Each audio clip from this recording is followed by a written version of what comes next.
다음 주제 바로 이겁니다. 청와대 입 전현직 입씨름. 고민정 청와대 대변인과 자유한국당의 민경욱 대변인이 온라인에 떠도는 이 G20 동영상을 두고 입씨름을 벌였습니다. 이 민경욱 대변인은 문재인 대통령이 이 G20 공식 행사에 거의 참석하지 않았다고 주장한 반면에 오늘 고민정 대변인이 반박을 이렇게 했습니다. 같이 목소리 들어보시죠. 대변인 같은 경우는 그야말로 이제 팩트를 생명으로 생각하는 기자 출신이지 않습니까? 네네. 그래서 과연 한 번이라도 이 사실관계를 확인해 보려고 시도를 해봤는지를 묻고 싶습니다. 사실관계를 확인을 해보셨는데도 불구하고 그렇게 말씀을 하신 거라면 네. 도대체 의도가 무엇인지가 궁금하고 청와대 대변인까지 하셨는데 어떻게 기사를 쓰고 어떻게 브리핑을 하셨는지가 궁금할 정도입니다. 일단 이 얘기를 해보기 전에 이현정 의원님. 네. 현직 청와대 대변인이 한 라디오 프로그램에서 어떤 입장을 세게 밝힌 경우가 있나요? 좀 이례적이지 않습니까? 거의 기억이 없어요. 자, 저는 이게 굉장히 부적절하다 보는 게 뭐냐면 청와대 출입 기자가 지금 상주 기자가 100명이 넘습니다. 청와대 대변인은 매일같이 이들과 소통하면서 청와대 입장을 대변하고 있어요. 자, 그러면 이걸 통해서 충분히 이 이야기를 할 수 있는데 왜 언론 인터뷰를 별도로 했는 것인지, 그게 과연 그러면 청와대 입장인 것인지 아니면 고민정 개인의 입장인 것인지. 솔직히 저는 청와대 대변인이라는 것은 결국은 청와대 대변인이 왜 있겠습니까? 즉 청와대 출입하는 기자들을 위해서 청와대 공식 입장을 대변하는 게 바로 대변인입니다. 자, 그런 상황에서 지금 중요한 문제, 지금 민경욱 의원이 이제 제기했던 G20 관련된 대통령의 행보에 대한 문제인데, 그렇다면 이거에 대한 자료를 내고 청와대에서 공식 브리핑을 하면 되지 않습니까? 그럼에도 불구하고 저런 식으로 대응한다는 것은 대변인 스스로가 자신의 지위를 오히려 좀 저는 깎아내리는 게 아닌가, 그런 우려도 있습니다. 고민정 대변인이요. 네.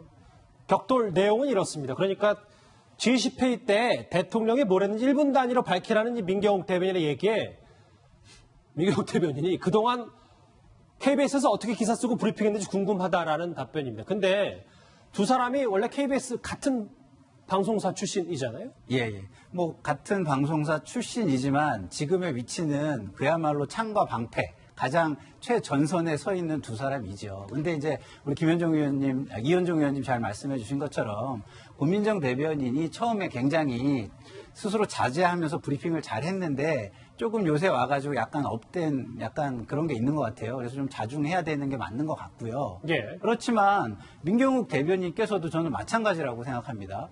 그 공인의 무게라는 게 있는데 아니 팩트가 말하게 하라. 이게 기자분들이 그 생명처럼 여기는 하나의 그 격언 아닙니까? 그런데 막 지금 의혹 제기나 망신 주기 같은 걸로 가짜 뉴스를 가지고 막 던지시잖아요. 민경욱 대변인이요? 네. 저는 그 국회의원이자 제1당의 대변인으로서 그런 거는 맞지 않다고 동시에 똑같이 생각합니다. 본인은 팩트 위주로 지금 공방을 벌이고 있다고 얘기를 하고 있는데. 근데 팩트가 아닌 게 다 확인이 되잖아요. 예. 예를 들어가지고서 이 세션 그 부분 같은 경우는 그 인도 총리를 만나는 일정이 있으셨던 거고 그 다음 것들도 사실은 먼저 와서 있었지만 참석을 안 하겠다고 공식적으로 통보가 된 것이었고 그런 것들이 전부 다 확인이 안 된 상황에서 뭐 하고 있냐라고 이야기를 한 거거든요. 근데 일국의 대통령에 대한 의혹 내지는 뭐 망신 주기를 시도하려면 어느 정도 근거가 확실해야 되는 거 아닙니까? 뭐 문제 제기를 하는 사람도 입증 책임을 일정 부분은 알겠습니다. 저는 져야 된다고 생각합니다. 두 사람 모두를 비판하셨어요. 네. 자, 지금 보면 12년 차 선 후배네요, 지금 보니까.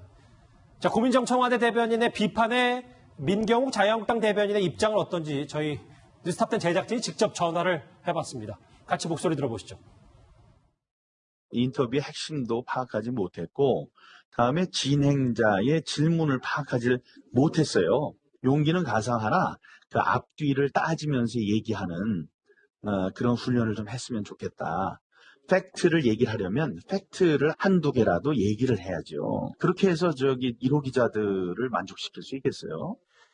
그게 걱정이지. 지금 어떻게 청와대 브리핑을 하는지 나야말로 모르겠네. 민 대변인이 그러니까 내가 팩트로 한번 의혹을 키웠으면 그 팩트로 반박을 하면 될 일이지 왜 갑자기 나의 브리핑과 여러 가지 것들을 걸고 넘어지냐. 네. 그리고 오늘 라디오 인터뷰도 똑바로 하지 못했다라는 거네요. 전공으로 얘기를 하지 왜 다른 것들을 얘기하면서 메시지가 메신저를 이렇게 흠집을 내느냐 뭐 이런 뉘앙스로 좀 보입니다. 그래서 이제 근데 마찬가지로 민경욱 대변인도 그렇다면 자신의 어떤 그 얘기에 대해서 좀 얘기를 했었으면 하거든요. 팩트에 대해서 또 그 부분을 빼고 서로 지금 팩트는 다 빼버리고 서로 인신공격 비슷한 상황으로 가기 때문에 그 부분은 사실 보는 국민들 입장에서는 사실 좀 안타깝지 않나. 뭐가 팩트인지. 팩트가 아닌 것을 누가 근거 없이 얘기했는지 이 부분을 밝히는 게 좀 필요하지 않을까 생각이 듭니다. 김태현 변호사님, 아까 이현정 의원님 얘기는 이 라디오 인터뷰 자체도 부적절하다 하셨는데 그래도 이 고민정 대변인 직접 나선 이유가 있을 거예요. 청와대 속내를 뭐라고 봐야 될까요? 일단은 팩트가 아닌 거는 팩트를 바로 잡아야 된다라는 거는 뭐 청와대 입장에서 바로 잡을 수 있습니다. 팩트 아닌 걸 잡을 수 있는 건데 그런데 이제 예를 들어 여러 가지 가짜 뉴스를 다 일일이 대응하는 건 아니거든요. 예. 왜냐하면 이게 뭐 언론에 보도된 것도 아니고 유튜브에서 돌아다니는 것이기 때문에 그냥 무시하고 지나가도 됐는데 굳이 이 부분에 대한 거를 바로잡으려 한 이유는 뭐냐? 뭐 여러 가지가 있을 수 있겠지만 결국 어떻게 보면 이게 퍼지기 시작하면 뭐 가짜 뉴스라도 어떻게 보면 이 청와대 외교 정책의 아픈 곳을 건드릴 수도 있는 겁니다. 왜냐하면 야당 쪽에서 현 청와대 외교 정책에서 비판할 때 뭘 얘기하냐면 주변 사강 외교 중에서 잘 되는 곳이 없다. 뭐 트럼프 대통령 판문점 왔다 갔긴 했지만 그 일본 사이 안 좋죠. 중국 시진핑 주석 우리나라 안 왔습니다. G20에서 만나긴 했지만 러시아와도 마찬가지고요. 지금 외교 문제가 어디 하나 잘 풀리는 게 없다라는 게 야당의 비판입니다. 더군다나 범위를 최근 한 달로 좁혀서 보시면 판문점에서 김정은과 트럼프가 만날 때 문재인 대통령이 뭐 예를 들면 중재라고 하긴 하지만 그 회담장에도 들어가지 못했다라는 게 야당의 비판의 포인트 중에 하나고 G20에서도 아베 일본 총리와 정상회담을 하지 못했다는 게 야당의 어떤 비판 포인트 아니겠습니까? 그렇다고 보면 그런데 이 상황에서 G20에서 우리 대통령이 가서 여러 행사 참여하지 못했다는 것들이 만약에 뭐 퍼지기라도 하게 되면 청와대로서는 굉장히 곤란할 수밖에 없는 거죠. 그렇기 때문에 이 부분에 대해서 적극적으로 좀 대응을 하고 나온 것으로 보입니다. 그래서 그런 이유에서 적극적으로 목소리를 냈다. 청와대 얘기 하나 또 있습니다. 같이 보실까요?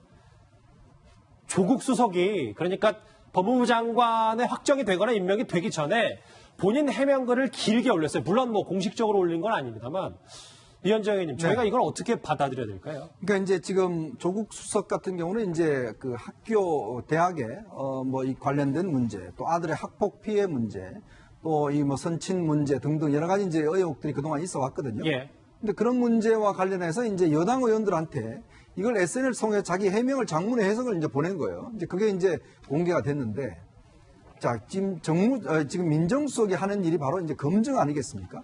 그동안 이 사실은 그 어떤 면에서 보면 검증이 많이 이제 실패했다는 이야기를 많이 지적받았죠. 더군다나 지금 조국 수석 같은 경우는 지금 법무장관 후보로 유력하게 지금 거론되고 있다고 하지 않습니까? 근데 왜 이 시점에 저런 이야기들을 사실 여당 의원들한테 할 필요가 있을까? 자, 다른 사람의 검증에 대해서는 일체 이야기하지 않으면서 자기의 문제에 대해서는 저렇게 적극적으로 이야기를 하는 행태. 더군다나 지금 사실은 법무장관으로 아직 공식적으로 거론도 되지 않았는데 자기 문제를 굳이 여당 의원들한테 저렇게 SNS 통해서 설명할 이유가 있었는지 누가 물어봤는지 저는 솔직히 그게 의문스러워요.